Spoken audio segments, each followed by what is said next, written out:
An IDF strike at Nasser Hospital has lit a global firestorm. The media is up in arms, but what really happened inside Khan Yunis and what's cooking in Washington? President Trump is meeting today in the White House to map the day after, hinting the Gaza war could be over by year's end. In Jerusalem, Netanyahu sends a message to Lebanon. Help disarm Hezbollah and Israel will stand behind you. At the same time, Syria admits to U.S. brokered talks with Israel on a new security arrangement. What does this mean for Israel and the region? We're getting to the bottom of these stories on today's Israel Undiplomatic.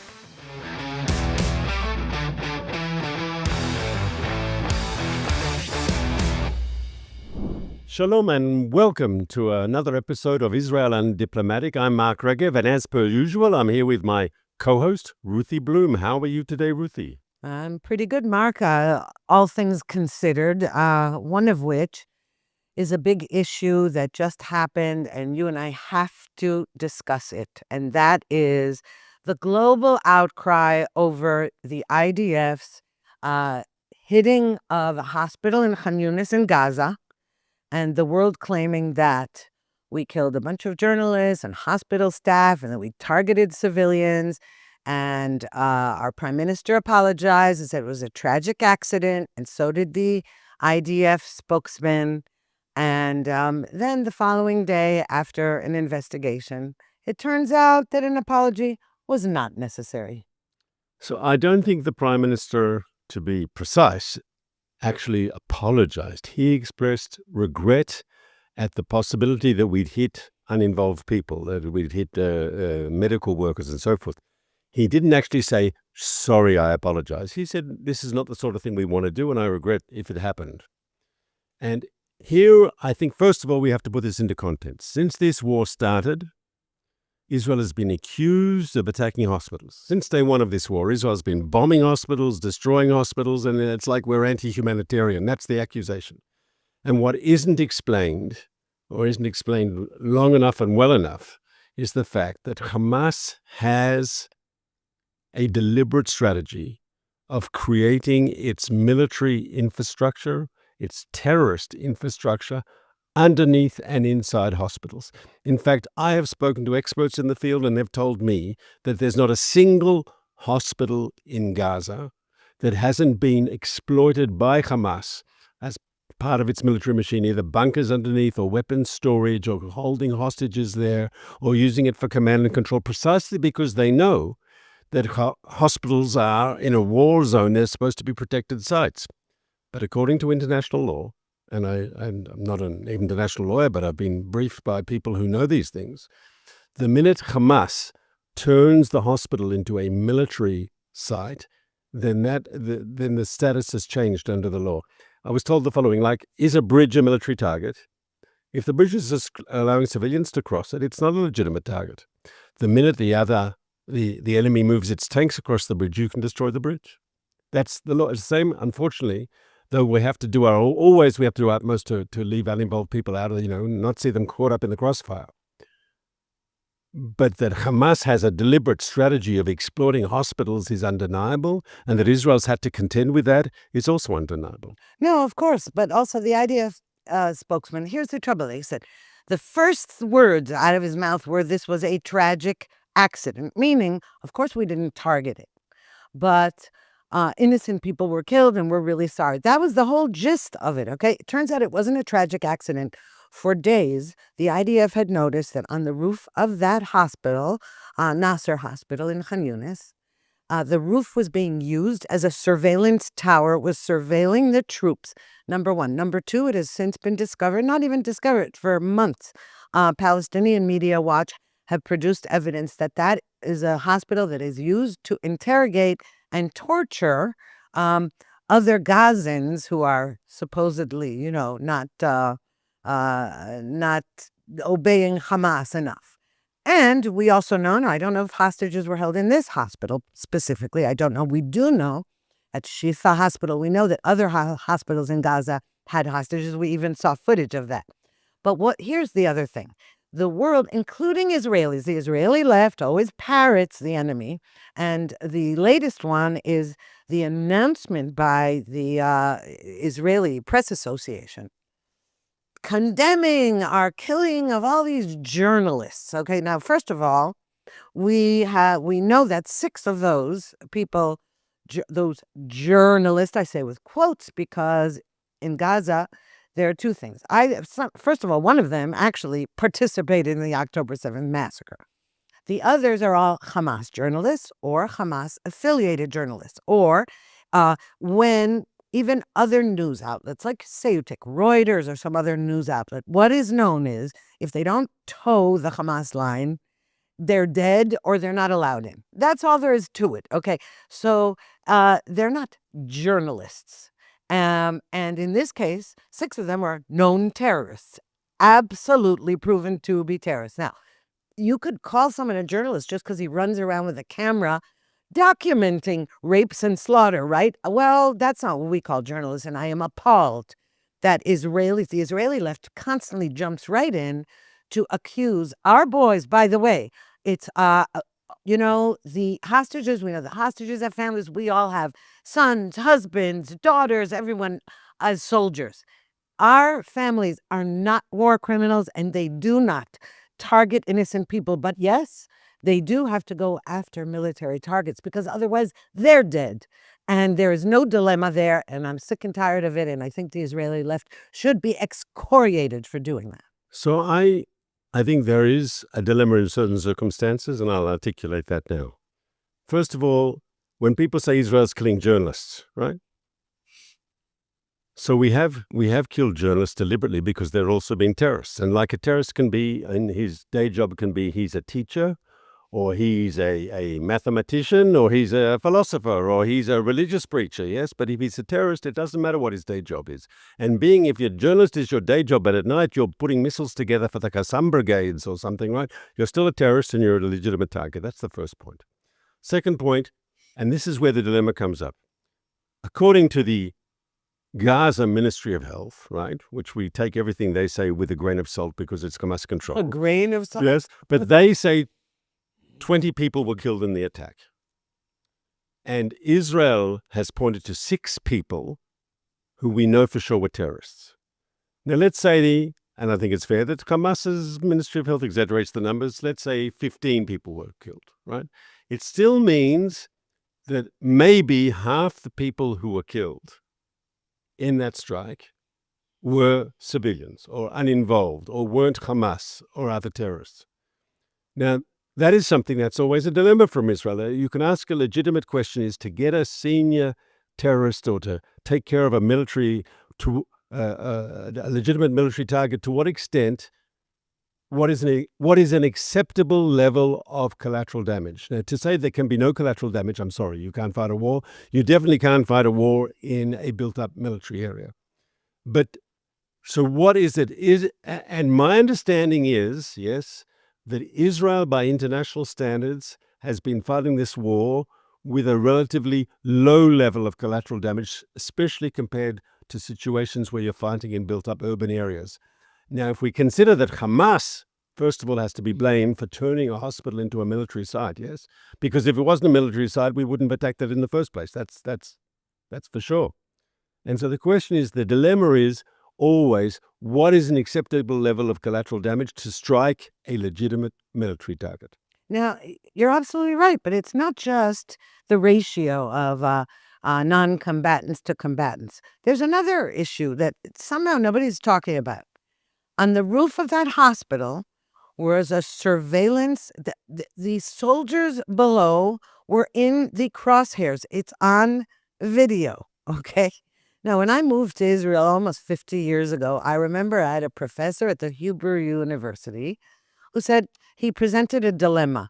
If you're walking with your baby and you come across an Arab woman and she has her baby and a bomb strapped to her, or she's holding a gun at you, I can't remember the exact, but she's about to kill you and your baby, what do you do? And there's a child in front of her. And I said, that's a dilemma? That's not a dilemma. I'm holding a baby and she's pointing a gun with her baby. I shoot to kill her. What do you mean? And the baby. I don't know, to protect myself. Here, that's our situation. And especially now, because Israel is trying we are trying to evacuate all the civilians from the Gaza City area. We're trying to do that and encircle it. Hamas is torturing them and preventing them from evacuating. That's one situation. The other is we're also conducting negotiations to try to get all the hostages out. So we're in the situation where many, many Israeli soldiers, rather than being on the offensive, are right now only on the defensive. They're and all their parents are saying, look, they're sitting ducks. You can't, the less they move, the more they're targeted. Who was targeted in this operation were our soldiers. And so if innocent people were killed, and I'm willing to accept that they were, they should have evacuated. Hamas doesn't let them. That may be tragic to their families, but the choice always is, and whose families? Israel is the innocent party in this war. We were attacked. We're continuing to be attacked. It could end tomorrow, today, yesterday, if Hamas put down its arms and released all the hostages. So in a choice like that, you have to choose your life or the person who's trying to kill you's life. So I'm sorry. That's basically. I would also want to raise the issue of the fact that, Palestinian journalists in Gaza either want to or have to follow the Hamas party line, right? They'll never report something that Hamas doesn't want them to report. They'll never take a picture of something that Hamas doesn't want them to take a picture of. And we spoke about this, I think it was last week or the week before. We said that the press in Gaza amplifies Hamas's talking points. They amplify Hamas's message, and it's all picked up by the international media because the BBC has someone there and NPR has someone there and all the big networks, CNN, they all have people in Gaza. And what they're getting from Gaza is, of course, not objective journalism, because an objective journalist in Gaza wouldn't live. Hamas would take care of him. They wouldn't be allowed to do their job. It's Hamas's talking points. They have to follow the guidance of their terrorist authoritarian regime that runs the Gaza Strip. Having said that, I don't believe, and we might disagree on this, that a journalist who works for Reuters or BBC or NPR, right, though he's doing, he's amplifying Hamas's talk points, he's part of he's an associate in many ways to the Hamas's propaganda machine. A stringer. He's an associate to the Hamas military propaganda machine. I'm not sure that makes him a legitimate target for a strike. If he's got a day job as a journalist and a night job, he's part of the military, Hamas, of course he's a legitimate target. I think someone who's just on the propaganda side, not sure. I do make a distinction, though. I think a journalist who works for what I think it's called Al-Quds television or the Al-Aqsa television, there's a station that is actually Hamas's station. That means they're Hamas members and they're part of the organization. That's a different story. I think they are legitimate targets. But, okay, I agree with you. But here I wasn't talking about legitimate target. I wasn't talking about targeting journalists. I would say in a case like that, you're in a war zone. Okay, you're in a war zone. Don't think that putting the word press across your chest protects you from RPGs, from being caught in the crossfire. You should, if you've decided to take your life in your own hands to do that, I know there are journalists in all kinds of war zones. We know that. They always are. But there's a huge risk doing that. That's number one. Number two, you say about objective journalism. There is no more such thing. There is no such thing as objective journalism anymore. Okay, it's not reportage that's free. Not on either side of the spectrum, I have to admit. But you see Israeli journalists. You say, oh, these ones are influenced by Hamas. What about our journalists? Why are they influenced by the Hamas health ministry? Why are they siding with Al Jazeera journalists and far left? Because that's their ideology. So forget about objective journalism. And no, you shouldn't target, and you shouldn't target people.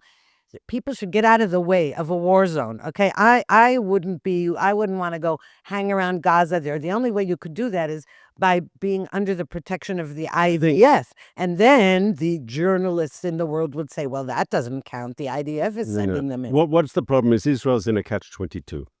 Because when we ask people to leave a combat zone, we're accused of forcing people to leave. Exactly. And if people are caught up in the crossfire in a combat zone, then that's also a crime. It's like they've always got it. Whatever Israel does, it's wrong. I do think, however, we have an ethical obligation to do, within the framework of winning the war, we have to win the war, but we have an ethical obligation to do our utmost to limit collateral damage where we can. We do. But I want to, so But on the we point of the do. journalists, these charges that Israel is somehow targeting journalists, yes, which is repeated ad infinitum by all sorts of people. What's the bottom line? And people forget this. You take Jerusalem and you draw, I don't know, 500 miles in every direction, maybe 1,000 miles in every direction. Are we not the only country in the region and beyond that has a free press? We're definitely the only country in the Middle East that has a truly free press. Of course. I mean, the press in Israel, I mean, large parts of the Israeli press, let's hate Netanyahu, want to take him down, right?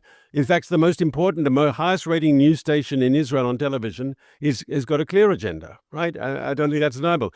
There are other stations with different agendas. There's now stations that support the right in Israel. One television station. Maybe one and a half, right? Okay. But there are newspapers with different opinions and so Total forth. freedom of the press. All right.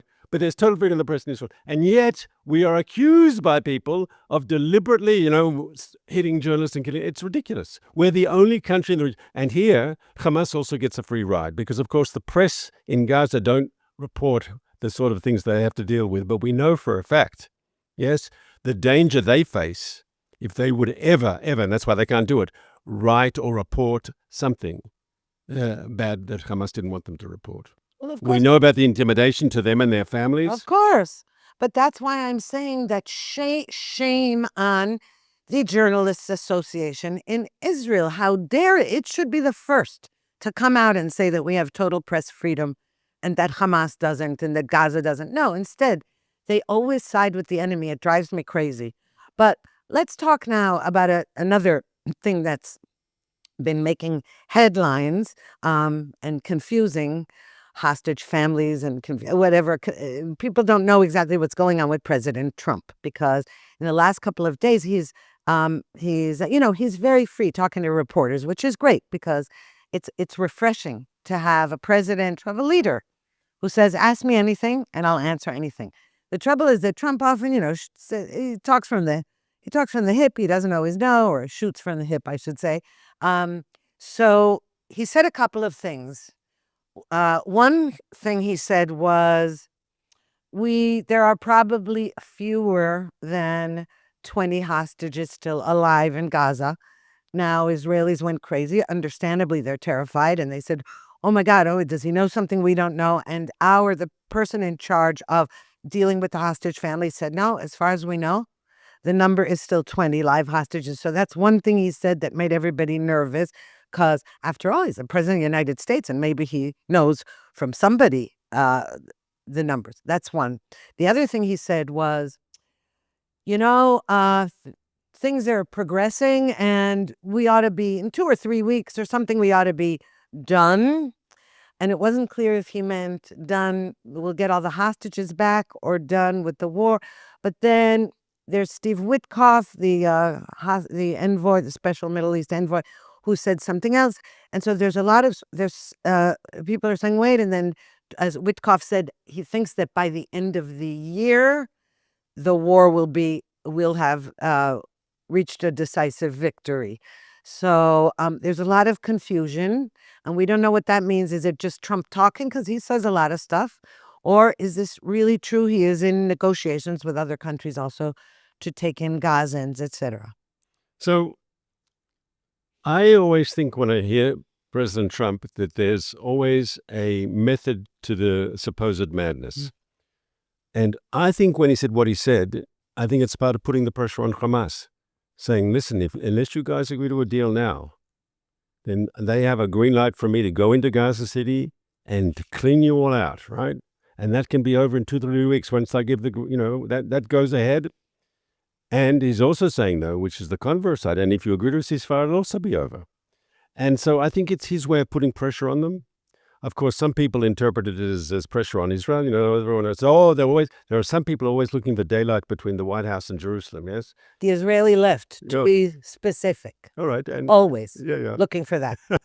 I interpret always and I saw it as a statement that has utilitarian purpose. And he's been doing this deliberately over the last few weeks, is beefing up the pressure on Hamas, that this is coming to an end, one way or another, as he likes to say. This will end, and the Israelis will go in and clean you out unless you get a deal. I think also there's a feeling, and I think this is true, this has been going on for close to 2 years now. What is it, 590 days? Sorry. 600, almost 700. Yeah. Point is, on October 7th, it'll be 2 years. Yeah. Okay. And I think there is a feeling, look, this has been going on for too long. But what's one of the reasons it's been going on for so long? First of all, Israel was fighting a multi-front war, correct? We had to worry about Lebanon. We had to worry about Syria. We had to worry about Iran. We've still got to worry about the Houthis. This morning, I was woken up at 5:30 in the morning because there was a siren in where I live. Yeah. And so Israel had to keep its eye not on one ball, but on a whole bunch of balls. We had to juggle, right? Second point is, let's be frank, and I'll say it politely, and you'll say it not politely. The Biden administration did place limitations on Israel on what we could do, right? And there was a concern about all sorts of issues that, we wouldn't get weapons we needed for another round and so forth. And the third point, which needs to be said, is the fear of the hostages. That is there in the Israeli thinking, that if we took steps like, one of the issues about going into Gaza City is there's clear information that there are hostages there. And that by going in, are we going to put their lives at risk? And it's clear there is risk involved. But I would argue there's also risk involved in doing nothing. But I think they're the reasons why the war's been going on for so long. And I think there is people around the world say, finish it already. One way or the other, finish it. And I think that's where we are. One way or the other, we have to finish this. Right. Now, here's another complication is that there's a very vociferous protest movement in Israel, claiming to be the movement of the hostage families and their backers. But actually, half of the hostage families do not agree with the protest movement. As you say, let's be clear. Every Israeli wants those hostages home. Every Israeli knows either a hostage family or has a hostage in Gaza or knows a soldier, whatever. We're all in this together in that sense. Not every one of us has a child held captive in Gaza, that's for sure. But every Israeli wants them home. So then the argument becomes, what is the best way to pressure Hamas? But the protest movement is pressuring Netanyahu, accusing him of all kinds of things, saying he doesn't care about them, saying that he doesn't want a deal. So when he makes a deal, it's a partial deal. They say, no, we want all the hostages. When he says, okay, all the hostages, they yell at him for not wanting a partial deal. They're confused. But it's not the hostage families who are confused, okay? Because the ones who are still alive, there are 20 families in a country of 10 million people, okay? And when they take to the streets, there are many anti-government protesters joining them who their whole reason is to topple Netanyahu. And that's all well and good, do it. But we're at war right now. And the other half of the hostage families think that all that pressure on Netanyahu just encourages Hamas. The way the protests before the war started encouraged Hamas. And we know that from documents retrieved from Gaza. They said, oh my God, Israeli society is imploding. This is a good time to launch an attack. And so this has created another element that is causing it to drag on with these protests in the streets and blocking roads. And if you dare criticize them for doing that, you're accused of not caring about the hostages and that you have no sense of human dignity or something. And it's absolutely nonsense.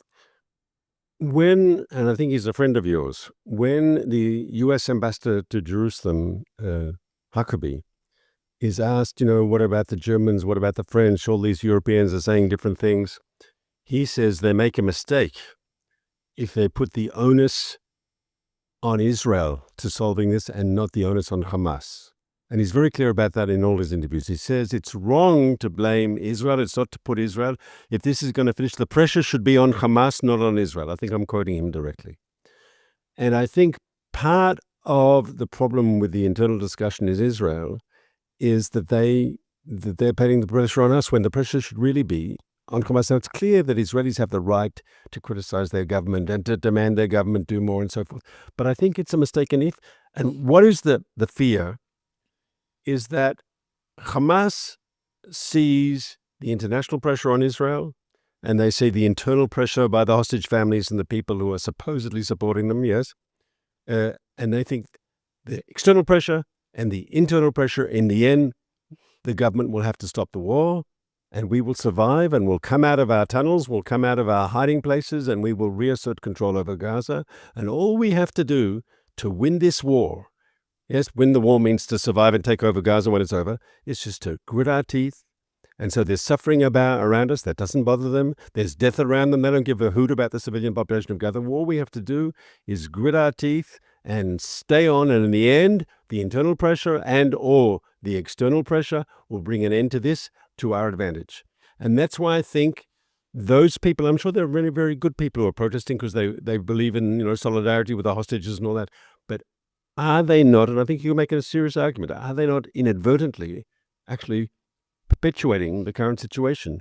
Because Hamas will not release hostages because they're Boy Scouts and they've suddenly decided to become moral people. No, Hamas will only release hostages if there's amazing, strong, consistent pressure on them, and that they understand that pressure is not only not going to let up, but that pressure is actually going to get worse from their perspective. And once again, creating the illusion that they just have to, bite their lips and this is going to be over, that's perpetuating the problem. That's the problem with the Europeans. The Europeans say they want a ceasefire in Gaza, yes, but by calling for a ceasefire in Gaza, they're actually undermining what the Americans are trying to do and get a ceasefire in place, because why would Hamas agree to any conditions if they think they can get it all for free? Well, absolutely.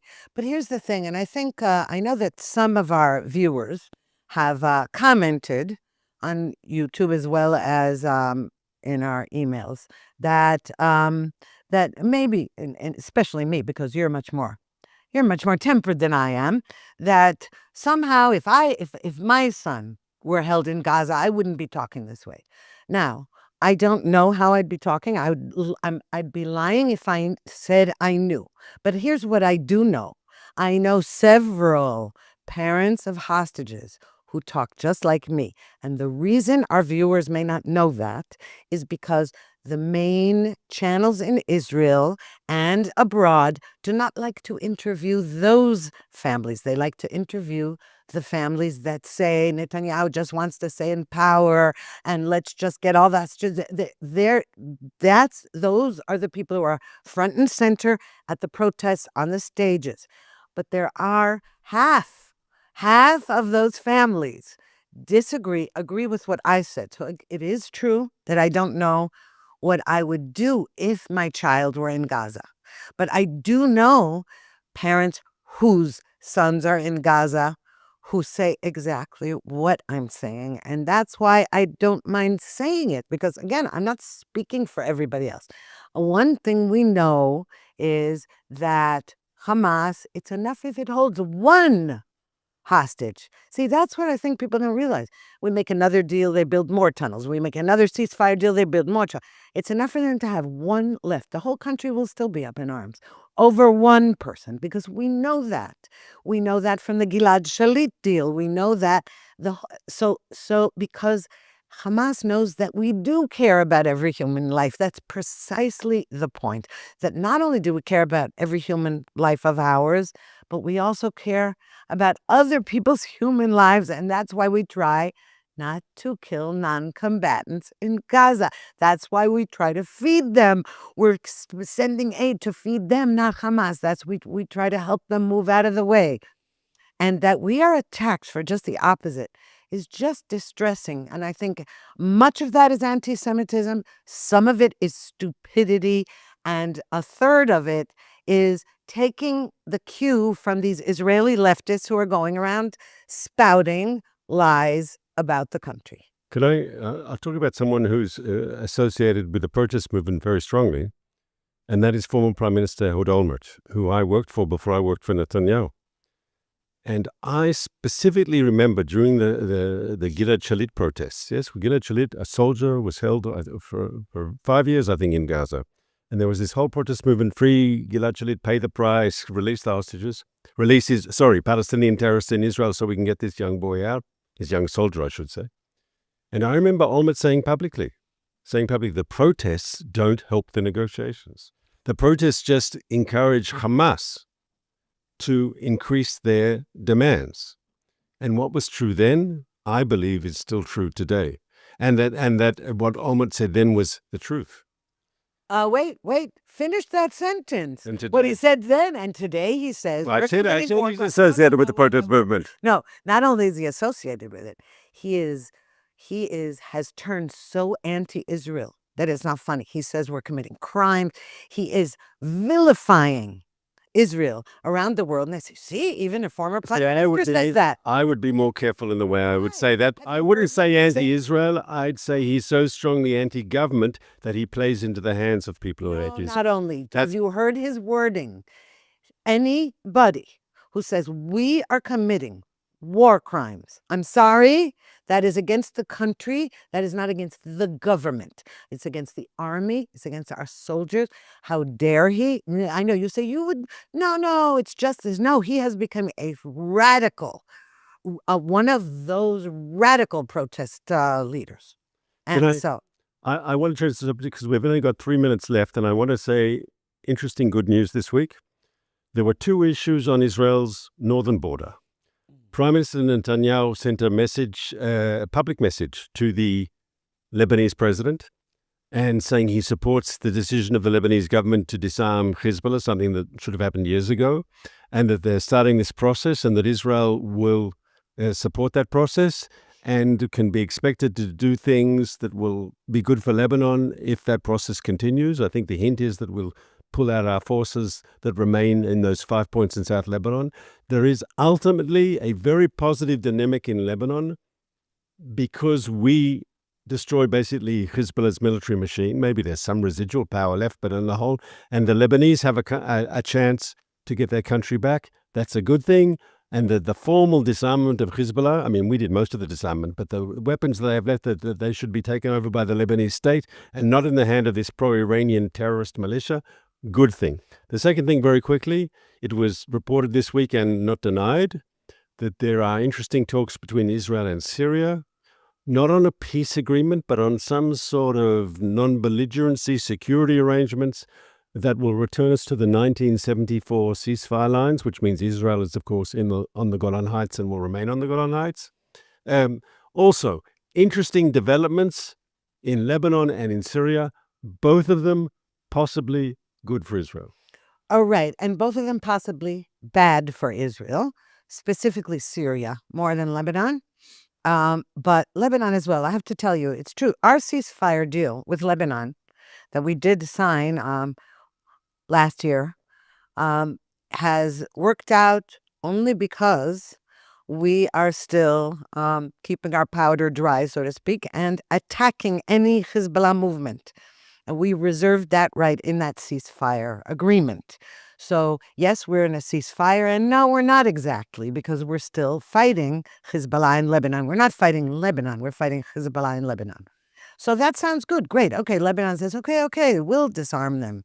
So you want to say, really? So where have you been? And how come you're not doing it now? And so now we know that Lebanon is against Hezbollah. I mean, the majority. However, Hezbollah has been a major political party in the Lebanese parliament. I'll believe it when I see it, is what I'm trying to say. And if the deal means, okay, Israel says, great, you're helping us. Now we're going to withdraw from the 5 points where we're keeping military watch and making sure that we're safe. I'm nervous. Anytime Israel says that means we withdraw something in order to help an Arab country, I get nervous. Now, Syria in particular, because Ashara, whose real name is al-Julani, is an Al-Qaeda, ISIS terrorist who says he's reformed. But the massacres he's been committing in Syria against Druze and Bedouin and others suggest that he hasn't really changed his colors. So when you make a deal with him and he says, oh, no, why do you think he says, well, not peace with Israel? Of course, heaven forbid. Okay. You have to be extremely careful with terrorists like that, because what do you mean? You may put on a suit and now he's not a terrorist? Just recently, he was committing massacres in Syria. So I wouldn't trust him as far as I could throw him in. I don't know if that's a positive development. It's all well and good for us to say that for international relations. we have to keep our weapons cocked in that direction, in our along our northern borders. Ruthie, I agree 100%. We have to keep our weapons cocked, if that's the right word, your expression, not mine. But we have to keep our powder dry, and we have to keep watching, and we have to be vigilant. That's the truth. Unfortunately, the dilemma we face in Syria is the following. You're correct. This man, comes from Al-Qaeda and extreme jihadism. He's now running Syria, and he's weak, and so he wants to make deals maybe because he is weak. And when he gets stronger, he could turn on us. I have no doubts. But there's a more immediate question, and that is if Syria sort of implodes into some sort of civil war, and then does Iran and Hezbollah come back, and then we've got a problem like we had in the old days, and that also affects Lebanon. In other words, maybe, let's be clear, this man has many faults, but he's no friend of Iran and no friend of Hezbollah. And though I agree, keep our powder dry, keep our eye on the ball, do we not have an interest in maintaining an anti-Iranian, anti-Hezbollah sort of power, especially not allowing them, those bad actors like, Iran and Hezbollah, to come into the cracks back into Syria? We don't want that to happen. No, absolutely. It's just that we've seen before. I mean, we have a couple of allies. We're not going to go into that right now. Yeah. A couple of allies, I put in quotes, with whom we have peace treaties, who turn on us on a dime, and they have throughout this war, and they're accusing us of all kinds of crimes, and they don't want to help with the Gazans, and all they do is so that's for another show, that's for another broadcast. But I think let's not have our head in the clouds about how peace is busting out all I over. didn't say what I said. There were some positive movements for Israel. I know. And I have no illusions who our neighbors are. And I know that any arrangements we reach have to be buttressed by Israel's ability to defend itself by itself when we need to. We live in a rough part of the world, and we have to be strong. And with those almost philosophical words, I say farewell until next week, Ruthie Blum. Till next week.